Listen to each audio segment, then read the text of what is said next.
Apocalipsis capítulo 16. Apocalipsis capítulo 16. Vamos a dar la introducción para la grabación. ¿Listo? Muy buenos días para todos. El Señor les bendiga. Continuamos nuestra serie sobre el libro de Apocalipsis. Vamos por el número 28. Estamos en el capítulo 16 con las copas.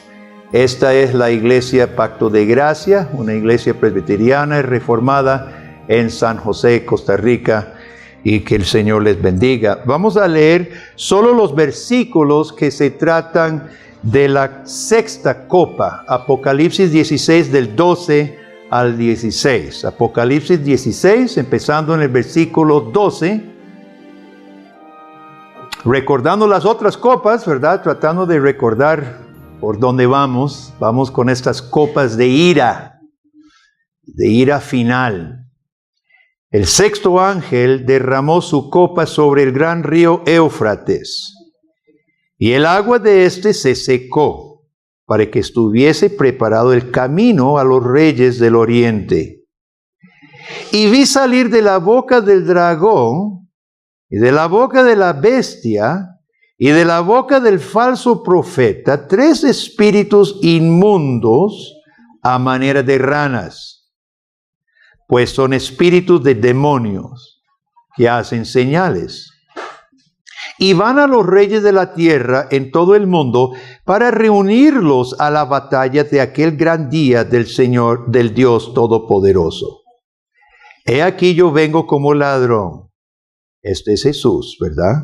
Inserta en la profecía. He aquí como vengo, yo vengo como ladrón, inesperado.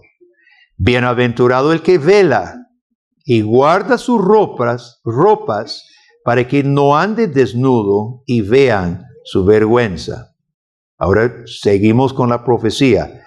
Y los reunió en el lugar que en hebreo se llama Armagedón. Todos han escuchado de Armagedón. Hasta películas y todo han habido, ¿verdad? De Armagedón. Pues hoy vamos a tocar Armagedón. No creo que vaya a ser lo que esperaban. Ok. Recordemos, hermanos, que las copas manifiestan juicio final sobre los enemigos de Dios, los enemigos del Cordero, los enemigos de la iglesia. Este testimonio es importante para el testimonio nuestro en el mundo en este momento. ¿Qué es el impedimento más grande para que los cristianos no demos testimonio como deberíamos en el mundo? ¿Qué es el impedimento más grande? El miedo. El miedo. Y después del miedo, ¿cuál es otro impedimento? Cerquita, confusión. Una iglesia confundida sobre la batalla cósmica entre el dragón y el cordero. Si usted no sabe quién es del lado del dragón, por más amigables que parezcan, si usted está confundido de quiénes están del lado del dragón y quiénes están del lado de Cristo, usted también está sirviendo los propósitos del dragón. Si no tenemos claro esto, el miedo por un lado y la confusión por otro lado, hermano. 2 cosas que tiene la iglesia frenada en este momento. Jesús dijo, complete la frase, el que no es conmigo, esparrama. El que no es conmigo, esparrama. La sexta copa, se seca el río Éufrates. Ahora, como hemos dicho una y otra vez, no se puede entender Apocalipsis ni el Nuevo Testamento sin conocer el Antiguo Testamento. ¿Cuántas veces se secaron ríos o cuerpos de agua en el Antiguo Testamento para que pasaran gente de Dios? ¿Cuántas veces?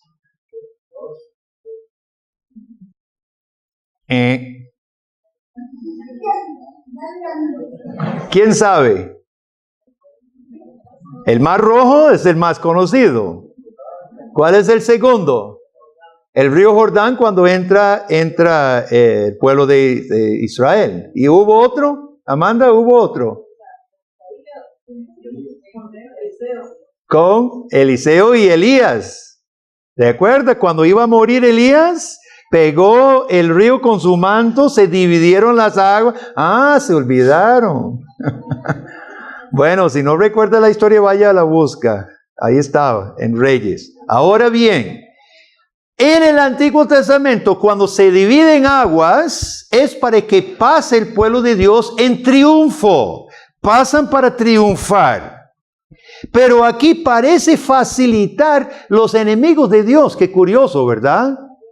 Más bien, el río Éufrates ahorita está frenando la última batalla para que se congreguen las naciones en contra de la iglesia, en contra de Cristo Jesús. Pareciera que esto es al revés, pero no. Espere, no se me apresure. Va en línea igual que el Antiguo Testamento, simplemente de otra manera. Pero primero hablemos de las ranas. ¿Hubo ranas en el Antiguo Testamento? ¿Cuándo? ¿Cuándo hubo ranas? La plaga de Egipto. ¿Qué número? ¿Qué plaga? ¿Número qué eran las ranas?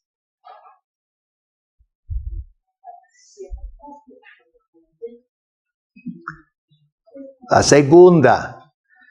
Recuerde que las plagas vienen señalando el poderío de Dios sobre lo que los egipcios o honraba como dioses o necesitaba para su vida. La primera plaga, el Nilo, era su dios, proveía para todo el país, regaba, etc. El Nilo es convertido en agua. Segundo, las ranas eran una forma de divinidad también, salen del río y se apoderan de Egipto. Ahora, ¿qué hicieron los hechiceros? Hermanos, vea, seamos sinceros, yo me frustro como pastor tener que repasar todo esto, porque yo debería poder decir, recuerden las ranas y lo que hicieron los hechiceros, y ya, todos saben. Entonces, miren, nos frenamos, así que si nosotros extendemos un poquito más, no es culpa mía. ¿Estamos claros? Bien, voy a seguir. ¿Qué hicieron los hechiceros con las ranas? Las sacaron de la manga, no sé qué hicieron, duplicaron la señal, produjeron ranas también. Entonces, en este pasaje de Apocalipsis, las ranas, que son demonios, retoma lo que hicieron los hechiceros de Egipto. Eran hechiceros, eran servidores del demonio, eran falsos sacerdotes y produjeron ranas también. Pero hubo un problema. Mientras los hechiceros de Egipto pudieron imitar la señal de producir ranas, ¿qué no pudieron hacer? No pudieron quitar las ranas que Dios había enviado. No pudieron quitar las ranas. Y Moisés tuvo que llamar a Faraón, tuvo que llamar a Moisés y decir, ore a Dios para que quite las ranas, porque estaban hasta en el gallo pinto de la mañana, ranas, aparecían. Entonces, hermanos, mire, dice aquí las ranas imitan las señales, imitan la señal, pero si tomamos del Antiguo Testamento, entendemos que pueden imitar, pero no pueden impedir. No pueden impedir el juicio de Dios. ¿Qué hacen estas ranas que salen de la boca del mismo dragón, la bestia, el falso profeta? 3 ranas diabólicas, ¿qué es lo que hacen? Incitan a los reyes del mundo a pelear contra el Cordero y contra su iglesia. Eso es lo que hacen los demonios. Los demonios, hermanos, están operando en este mundo y en este país, incitando a los que gobiernan en contra de la iglesia. Por esto Apocalipsis es tan necesario para nosotros. Recuerde que Apocalipsis nos da realidades que no vemos con los ojos. No son ranas, no vamos a ver sapos ahí. Entendemos lo que está pasando por la figura. Las ranas sí están. Y están incitando hoy, y será peor mientras caminamos hacia el futuro, incitando a los gobernadores en contra de el Dios verdadero. Ojo, cuando los gobiernos luchan contra Dios, cuando pasan leyes que son abiertamente contra la palabra de Dios, hermanos, es porque están incitados por los demonios. Ya sabemos. ¿Cómo es cuando un país legaliza el aborto? ¿Cómo es demoníaco? Bueno, además de matar seres humanos hechos a la imagen de Dios, además de homicidio, infanticidio, además de esto, pensemos cósmicamente como Apocalipsis nos está enseñando. Pensemos en que Satanás quisiera matar a todos los elegidos potenciales para que no le rebatan en el mundo. Nunca lo vio así. Como Satanás no sabe quiénes son los elegidos, mata a los que pueda, todos los que pueda. Ojalá legalice el aborto para todos. Y pensándolo humanamente, ¿cuántos elegidos se han abortado y nunca servirán a Dios en el mundo? Pensando humanamente. ¿Cómo no va a ser demoníaco el aborto? Ideología de género. Enseñar de que un niño no tiene que pensar en sí mismo como hombre futuro, padre, esposo. Que una niña no tiene que pensar en sí misma como mujer, como posible madre. ¿Qué es lo demoníaco de esto? Destruir lo que Dios ha planificado para padres y esposos, mujeres y madres y un hogar. Claro que es demoníaco esto. Esta es la destrucción de lo que Dios ha planificado para su iglesia, la base de la iglesia y la base para una sociedad bien organizada. Oiga, esta cuestión de ideología de género es la destrucción de la civilización. Yo no sé si esto se lograra, que no sé, es tan tonto, perdone, pero es tan impráctico esto, no sé hasta dónde se pueda avanzar. Pero si lograran los grandes arquitectos de nuestra sociedad, si lograran lo que quieren, es la destrucción de la civilización, hermano. Un estado, una nación no puede subsistir sin familia, sin el núcleo familiar. Lo trataron, ya hay muchos casos históricos. Vea lo que pasó con Rusia al principio de Stalin, cuando anularon la familia, fue un desastre y tuvieron que revertir las leyes, impidiendo el divorcio. No había de un extremo. Después ilegalizaron el divorcio y los padres tenían que criar a sus propios hijos después de desbaratar la familia primero, porque fue un desastre social. Y hay casos de estos. Redefinir el matrimonio, cuando el matrimonio no es un hombre y una mujer casados, cuando se redefine, ¿qué es lo que pasa? Lo mismo, el desbarajuste de lo que Dios ha puesto para el fundamento de la sociedad y de la iglesia. Estas cosas son demoníacas. Ahora, quisiera hacer otra observación. ¿Por qué cree usted que las medidas más nocivas, estas cosas de aborto, ideología de género, etcétera, porque son impuestas de organizaciones supranacionales, la ONU, a través de sus millares de comités y ONGs? Está constantemente presionando, influyendo y distribuyendo propaganda y capacitando a los gobiernos y los ministerios de educación y de medicina, etc. ¿Por qué? Porque la ONU, ¿qué tiene que ver porque la OEA? ¿Por qué la Corte Interamericana? Yo no tengo otra respuesta que la que nos dé este pasaje, hermanos. Son impulsados como si fuera por el olor a sangre. Usted sabe que dicen que el tiburón en el mar, con una partícula de sangre que olfatea, se despierta el hambre y puede seguir eso hasta donde esté lo que está pasando para que coma. Es casi como estos, incitados por las ranas demoníacas, olfatean poder. Ya podemos hacer otra cosa. Imponen sobre nosotros. Debemos estar a la la guardia, ¿verdad? Despertados sobre esta cosa. Recuerde que en capítulo 12 vimos que cuando el dragón no pudo matar el hijo varón y no pudo matar a la mujer, al puro final de capítulo 12 fue tras ¿quiénes? Los descendientes de la mujer para hacer guerra contra ellos. ¿Y quiénes son quiénes somos los descendientes de la mujer? Es la iglesia. El dragón está buscando aplastar la iglesia de la forma que pueda. El curso de esta era parece seguir este rumbo.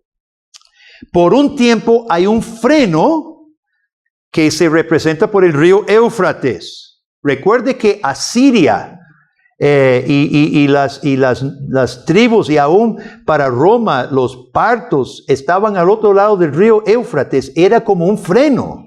No venían a matar a Israel todavía. Pero un día este freno será quitado. Y se reunirán muchos contra la iglesia y habrá guerra contra la iglesia que se llama persecución. Y es por esto que versículo 15 está insertado en medio de esto. Bienaventurado el que guarda. Bienaventurado el que vela. Está insertado porque viene dificultades para la iglesia. Y los que no saben, bueno, lo que no saben los malos es que, y aquí el partir las aguas termina siendo igual que el Antiguo Testamento, aunque no pareciera porque salen los enemigos, pero lo que no saben es que es una trampa de Dios mismo. Dios quita el freno para reunir a todos los enemigos contra Él para la única y final batalla Armagedón. Entonces, hermanos, mire, en los siguientes capítulos se explica esto. La derrota de Babilonia, Apocalipsis 17 y 18. La derrota de la bestia, Apocalipsis 19. Y la derrota del dragón, Apocalipsis 20. Entonces, los siguientes capítulos explican lo que acabamos de leer. El último final, el río se seca, llegan los enemigos y pasan gozosos y triunfantes, pero es Dios que los está reuniendo en el Har Megiddo, ahorita vamos a ver, Armagedón, para vencer sobre ellos finalmente. En eso, la iglesia habrán dificultades porque los enemigos no saben que están siendo colocados en una trampa y matan cuantos cristianos puedan. Y aplastan a cuantas iglesias puedan. Pero, ¿cuál debe ser nuestra actitud y la acción del cristiano? Debemos comprender, número uno, que toda la historia está en manos de Dios. Toda la historia está en manos de Dios, hermano. Entonces, cuando muchas veces ese término Armagedón se ha prestado para susto, ¿verdad? Para terror. Es un Armagedón, es un catástrofe final y todos morimos. El cristiano no. Bueno, puede morir físicamente, pero no es el fin del cristiano. Armagedón es la trampa que Dios les está poniendo a los enemigos suyos, como en las guerras, cuando fintan, cuando se retiran para jalarlos y caen en la trampa. Eso es lo que está haciendo Dios. Hermano, podemos tener absoluta confianza y vivir en este mundo de Dios sin miedo de nadie. Aquí estamos viendo todo esto, no son todopoderosos, son demoníacos, poderes, enemigos de Dios que caerán en la trampa de Dios mismo. Usted, cristiano, si usted es cristiano y confía en Cristo Jesús, usted está seguro. No tienen nada que temer. Sí pueden afligirnos físicamente, sí, lo pueden hacer, pero no nos pueden quitar nuestra salvación y no pueden quitar la esperanza eterna que tenemos de vivir con Cristo. Y es más, Apocalipsis 21 tiene ese escenario tan tierno que Dios mismo llegará y limpiará la cara, enjugará las lágrimas. ¿Qué cosa más? Usted sabe, Jesucristo mismo con sus dedos limpiarle las lágrimas, hermano. Qué cosa más preciosa, qué lindo. Y así se presenta la confianza del cristiano. Segundo lugar, los cristianos deben instruir a nuestros hijos en estas cosas para que las futuras generaciones estén preparadas. Recuerde el caso de Policarpo. ¿Conoce la historia de Policarpo? Policarpo es cristiano de segunda generación. Conoció al apóstol Juan. Él es discípulo del apóstol Juan. Era criado en un hogar cristiano. Policarpo, en Asia Menor, llegó a los 80 años. Había persecución en esa área y en ese momento. Y llegaron donde el viejo, seguro era el líder en la iglesia, pastor, discípulo del apóstol Juan. Juan había muerto. Policarpo siguió sirviendo al Señor en la iglesia. Y llegaron donde le dijeron, viejo, ya no se permite el cristianismo, ofrezcan incienso a los dioses de aquí. Y las palabras de Policarpo son famosas. Seguro con voz de viejo, ¿verdad? 80 años en ese entonces debe haber sido bastante años, ¿verdad? Y tal vez en su bastón, no sabemos. Pero dijo estas palabras: 80 años yo he servido a mi Señor y ni una vez Él me falló a mí. ¿Cómo yo a esta edad le voy a fallar a Él? Y lo mataron.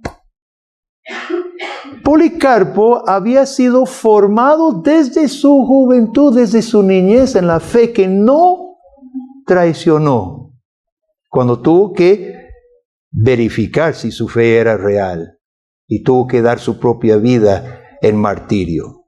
Papá, mamá, ¿qué seguridad tiene que su hijo en este momento tiene el fundamento suficiente que si tuviera que imitar Policarpo lo haría? Le ha dado usted las armas, le ha dado usted instrumentos, el conocimiento y el ejemplo de que las generaciones que nos siguen vayan a permanecer fiel, pase lo que pase. En tercer lugar, testimonio de la verdad, testimonio del Cordero. Versículo 15 dice, en medio del anuncio de la batalla final, dice Jesús, he aquí vengo como ladrón. Es decir, eso se malinterpreta a veces. Como ladrón significa como de noche inesperado. Eso es lo único que significa. Vengo inesperadamente. Bienaventurado el que vela y guarda su ropa para que no ande desnudo y vean su vergüenza. ¿Sabe cuál es uno de los graves problemas de la iglesia hoy? Que no le da vergüenza lo que debería darle. No vamos a hablar de los escándalos, abuso sexual en la iglesia católica y la iglesia protestante. No vamos a hablar de otros escándalos de ese índole, hermano. Vamos a hablar de algunas cosas que no nos dan vergüenza, pero debería dárnosla. Hablemos de porcentajes altos de hijos criados en hogares cristianos que salen de la casa adolescentes, posiblemente a la universidad o a trabajar en el mundo, y pierden la fe por su formación nula y que nunca recibieron. Su fe es tan pobre, su conocimiento tan pobre, que las cifras son altas. Varía, obviamente, de lugar en lugar, varía por el tipo de denominación de iglesia. Algunas cifras muestran 60% de hijos de evangélicos abandonan la fe. Ahora, si nosotros pensamos en eso, hermano, ¿para qué hacer campañas de evangelización si a nuestros propios hijos no estamos salvando? Mejor dediquémonos devocionales familiares, ejemplo, conversación con nuestros hijos. Porque si estamos perdiendo a nuestros hijos, ¿de qué sirve traer a otra familia para que vaya a perder su propio hijo también? Y no nos da vergüenza. No le da vergüenza a la iglesia. Yo no he visto lamento de parte de pastores y cristianos en este asunto, hermano. Hablemos de los países cuya población consiste en una mayoría que dice que cree en Dios. Inclusive cree que la Biblia es buena, pero llegan a legalizar el aborto. Cambian la definición del matrimonio. Meten ideología de género en las propias escuelas debajo de sus narices. Y no nos da vergüenza decir, ya, ¿y qué se puede hacer? No nos da vergüenza. Me da vergüenza poder pasar 5, 10, 20, 30 años en una iglesia y no conocer los nombres de mis hermanos, mucho menos las posibles necesidades que pudiera tener que yo pueda suplir. ¿Y no nos da vergüenza? Hablemos de este versículo 15. Bienaventurado el que vela y guarda sus ropas para que no ande desnudo y vean su vergüenza. Aquí hay una promesa y también una advertencia. En total existen 7 bendiciones de este tipo en Apocalipsis y esta es la tercera. Bienaventurado, esta es la tercera. Bienaventurado el que espera la venida de Cristo. ¿Por qué? ¿Por qué bienaventurado el que espera la venida de Cristo? Porque sí viene. Por eso es bienaventurado, porque es un hecho. Jesús va a venir. Por eso usted es bienaventurado el que espere su venida. Y aun si viene persecución, la persecución no durará para siempre. El Rey pronto viene. Y todo está en sus manos ahora mismo. Cristiano, usted puede tener consuelo. Puede tener confianza. Usted puede ser firme en medio de todo. Porque Cristo reina. Todo está bajo el control de Cristo. Usted puede tener la firmeza, la paciencia y el consuelo de Jesucristo. Bienaventurado. Bienaventurado el que vela en el nombre del Señor.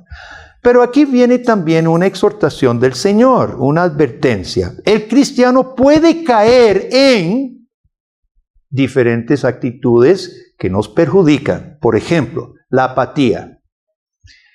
Bienaventurado el que vela. ¿Cómo es el que vela? Y ahí el que vela, pensamos en un soldado que está velando. ¿Cómo está? Está de pie, ¿verdad?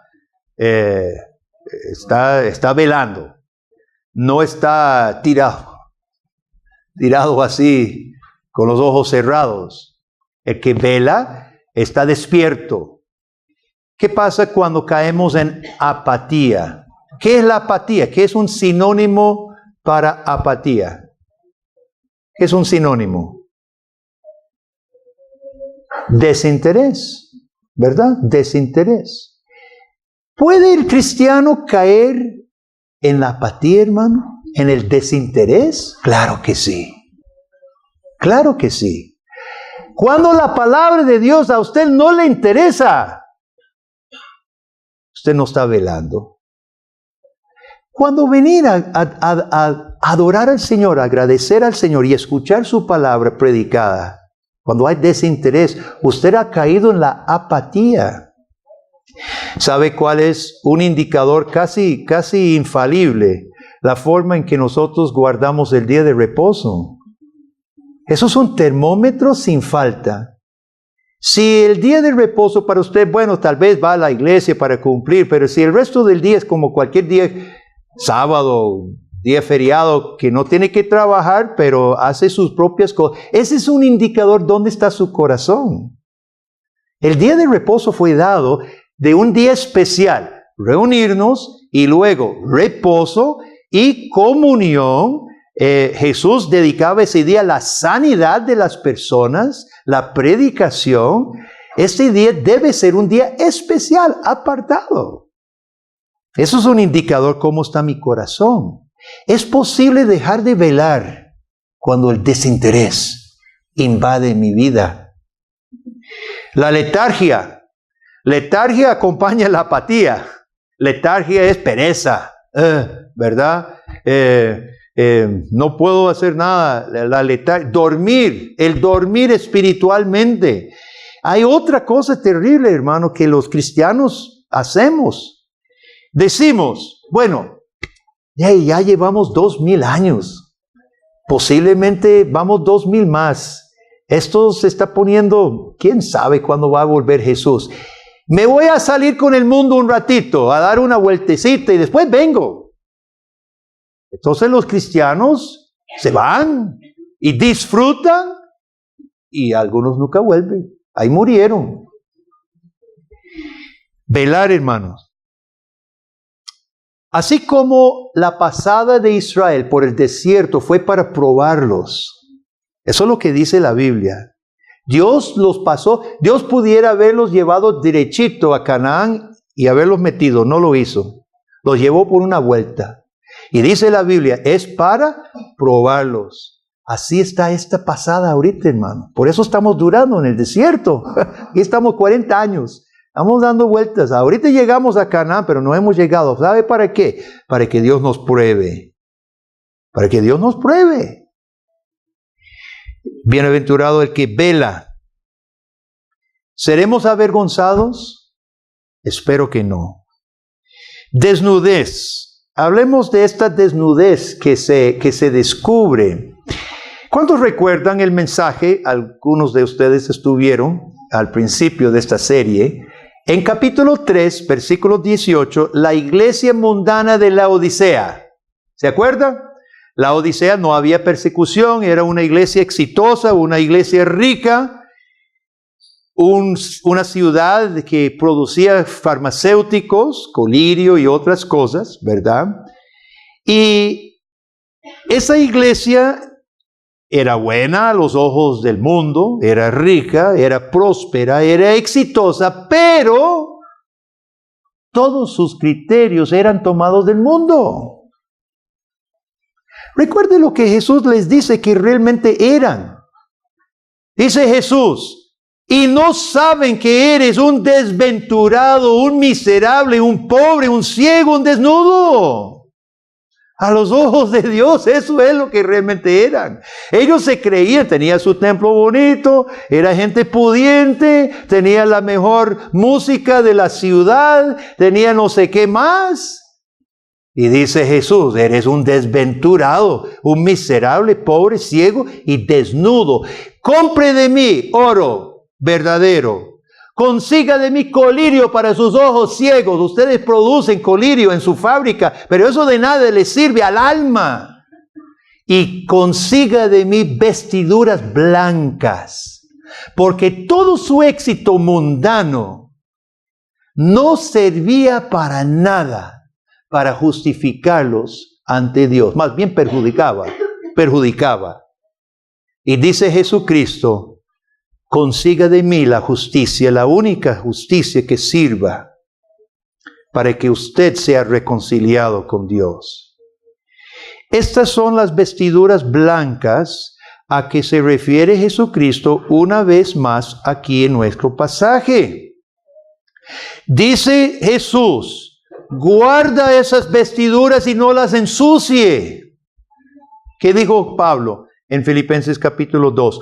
Ocupaos en vuestra salvación con temor y temblor. Ocúpese, no se descuide. ¿Es Dios que produce el querer como debe ser? Sí, pero ocúpese usted.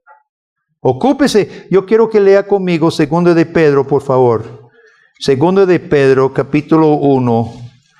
Porque Pedro dice lo mismo que lo dice Juan. Hemos visto esto también, que todos los apóstoles concuerdan. Todos los apóstoles concuerdan en su testimonio. Y en 2 de Pedro, capítulo 1, vean lo que dice el apóstol, empezando en el versículo 5. Y fíjese lo que Pedro dice. Vosotros también poniendo toda, ¿qué? Diligencia. Así que, hermanos, Pedro está pidiendo un esfuerzo. Pedro está pidiendo diligencia, esfuerzo, disciplina, concentración. Ponga diligencia. Por esto mismo, añadida vuestra fe, virtud. A la virtud, conocimiento. Al conocimiento, dominio propio. Al dominio propio, paciencia. A la paciencia, piedad. A la piedad, afecto fraternal. Al afecto fraternal, amor. Porque si estas cosas están en vosotros y abundan, no os dejarán estar ociosos ni sin fruto en cuanto al conocimiento de nuestro Señor Jesucristo. Pero el que no tiene estas cosas, tiene la vista corta, es ciego, habiendo olvidado la purificación de sus antiguos pecados. Se vuelve a ensuciar. No guarda sus ropas. Esas vestiduras blancas con que nos reviste Jesucristo las despreciamos, las manchamos, nos revolcamos. Versículo 10. Por lo cual, hermanos, tanto más procurad hacer firme vuestra vocación y elección, porque haciendo estas cosas no caeréis jamás. El apóstol nos exhorta a hacer firme nuestro llamado, nuestra vocación y elección. Lo mismo que Jesucristo exhorta aquí en Apocalipsis. Bienaventurado el que vela y guarda sus ropas sin mancha. Muy bien, hablemos del versículo 16, Armagedón. En hebreo, Har Megiddo significa el monte de Megiddo. En el Antiguo Testamento, Megiddo era una llanura, 2 días al norte, 2 días caminata al norte de Jerusalén, sitio de varias batallas importantes. Es una llanura, no un monte. Ahora, yo he estudiado un poquito interpretaciones y aquí le voy a dar mi apreciación de esto. Como lugar de varias batallas en Israel, algunas batallas fueron victoriosas y otras derrotas.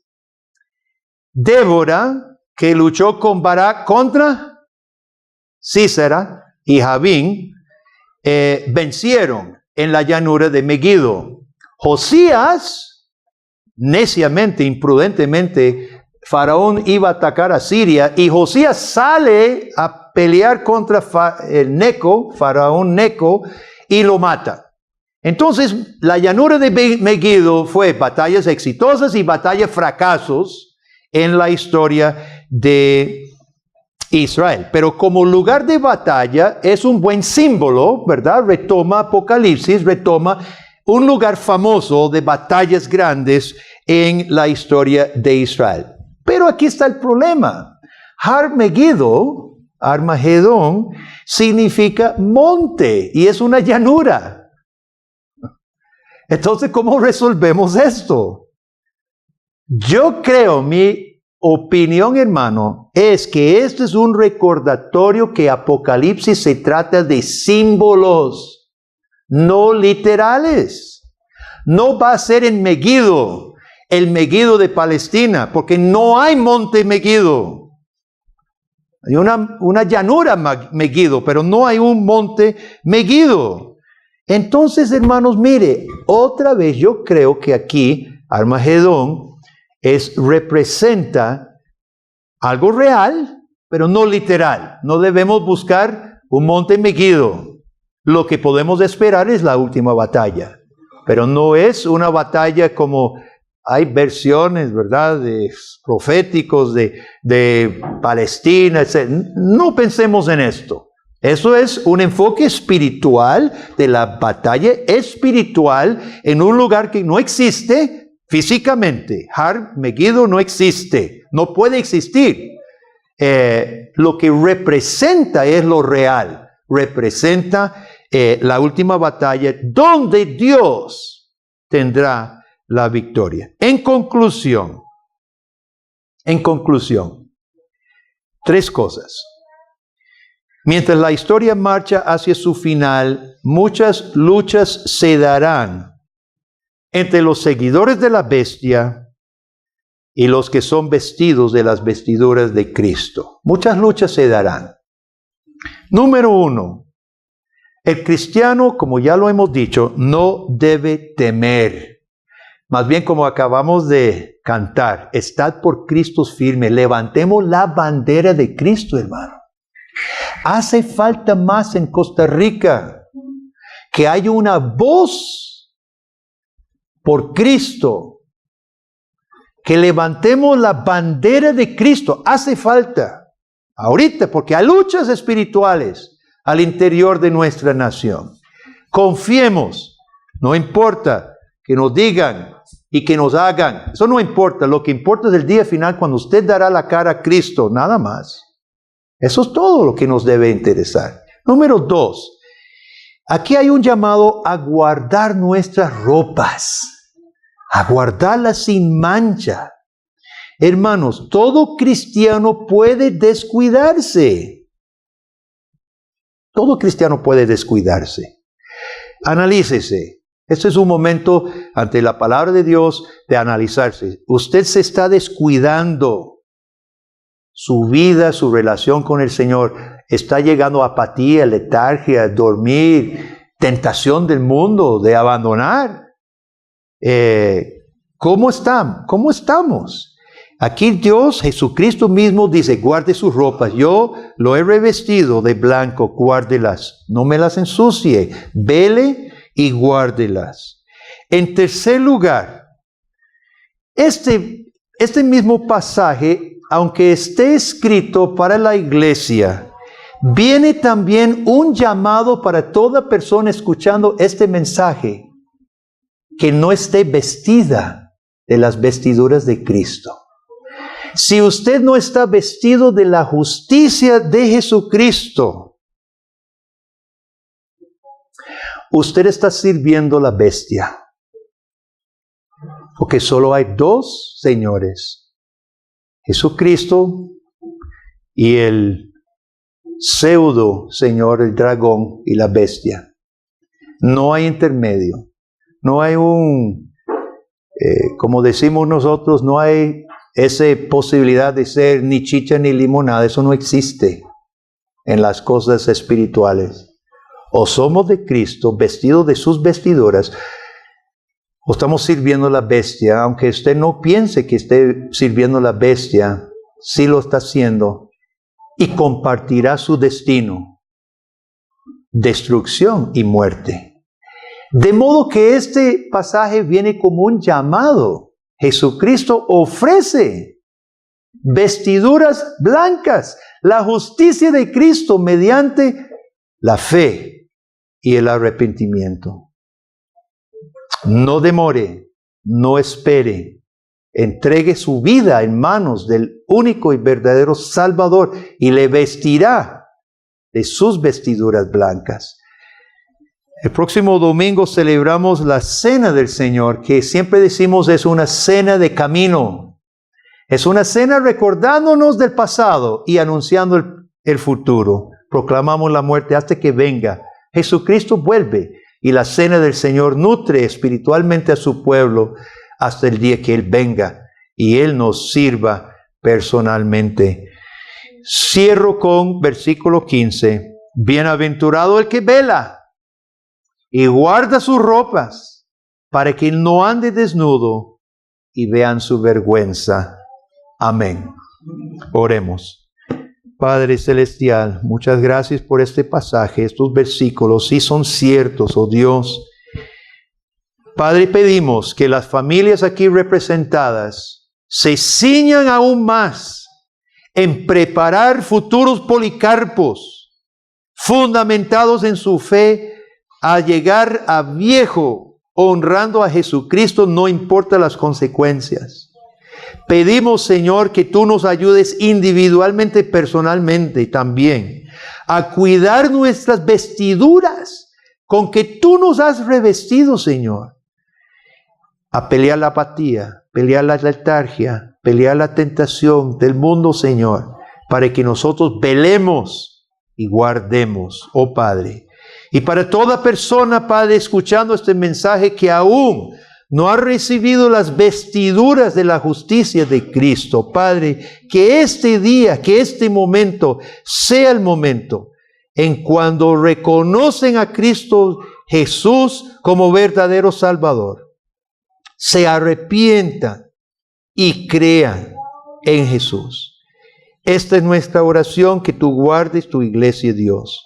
En el nombre de Cristo, nuestro amado Redentor, oramos. Amén y amén.